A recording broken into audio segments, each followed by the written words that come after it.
দর্শক, আশা করি ভালো আছেন। আজকে কথা বলছি আপন জন্ম বিরতিকরণ খাবার বড়ি। বুকের দুধ খাওয়াচ্ছেন এমন মায়েদের জন্য আদর্শ জন্ম বিরতিকরণ খাবার বড়ি। এটি কিভাবে খেতে হয় এবং কোথায় পাবেন এবং কাদের জন্য?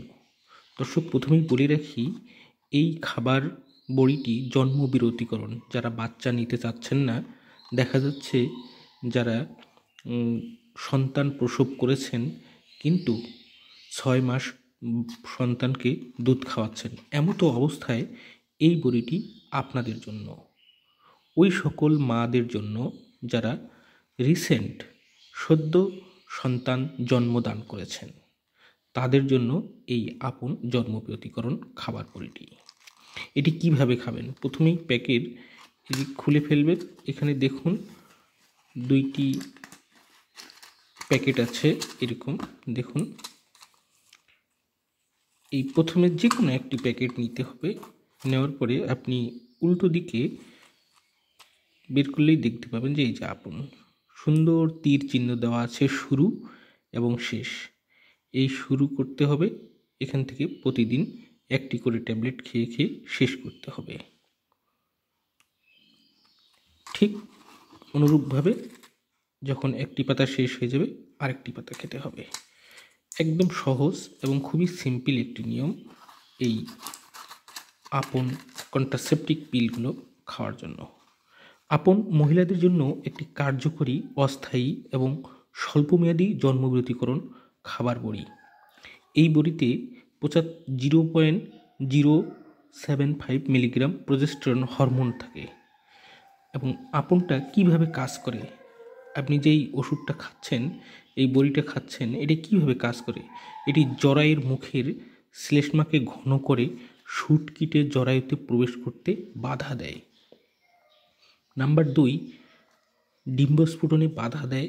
নাম্বার 3, জরায়ুর ভেতরে ঝিল্লির বৃদ্ধি রোধ করে, ফলে নিষিক্ত ডিম্বাণু জরায়ুতে প্রহিত হতে পারে না। এবং যাদের জন্য আপন উপযুক্ত নয়, কারা কারা এই আপন খেতে পারবে না?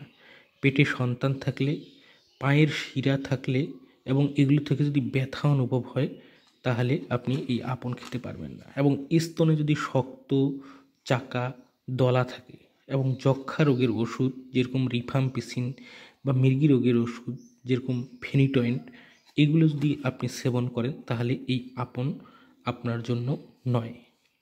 এবং আপন শুরু করবেন কবে থেকে?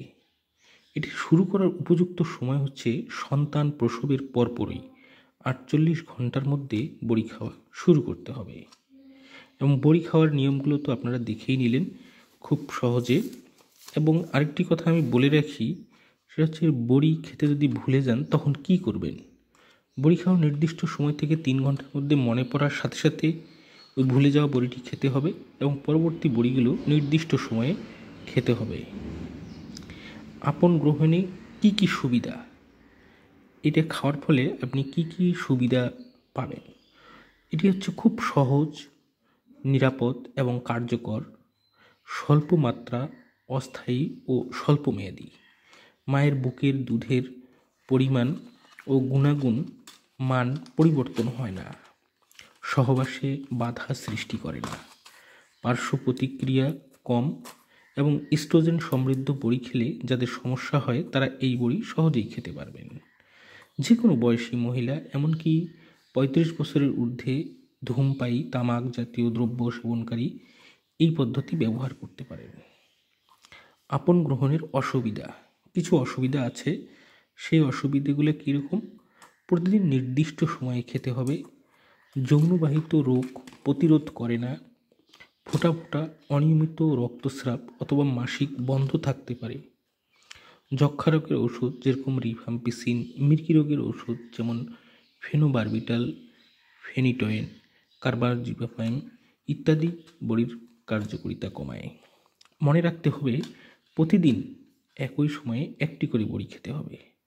নির্দিষ্ট সময় থেকে 3 ঘন্টার মধ্যে খেতে হবে, তাহলে বড়ির কার্যকারিতা কমে যাবে।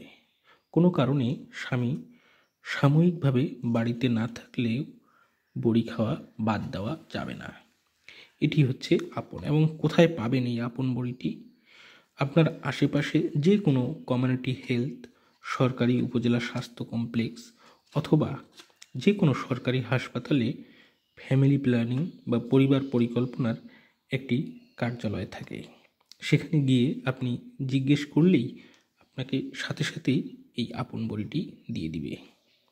এবং আপনার যাবতীয় সমস্যা বা এটা ছাড়াও যদি আপনি অন্য কোনো পদ্ধতি গ্রহণ করতে চান, সেটাও দিয়ে দিবে। যদি মনে করেন 6 মাস পরে আমি কি খাবো বা কিভাবে আমি এই জন্ম বিরতিকরণ আমি মেথডটা ইউজ করব, সেটার জন্য আপনি ভালো পরামর্শ পাবেন শুধু ফ্যামিলি প্ল্যানিং বা পরিবার পরিকল্পনা যে কেন্দ্রগুলো আছে সেখানে গেলেই আপনি সহজেই আপনাকে এই পরামর্শটি তারা দিয়ে দিবে। তো এই হচ্ছে আমাদের আপন। খুব সহজ, সিম্পল। শুধু যে মারা জন্ম দিয়েছেন বাচ্চা, তাদের জন্য এই আপনটি খুবই সেফ। তো ভালো থাকবেন, সুস্থ থাকবেন। দেখা হবে নতুন কোনো এপিসোড নিয়ে। আজ এ পর্যন্তই। আল্লাহ হাফেজ।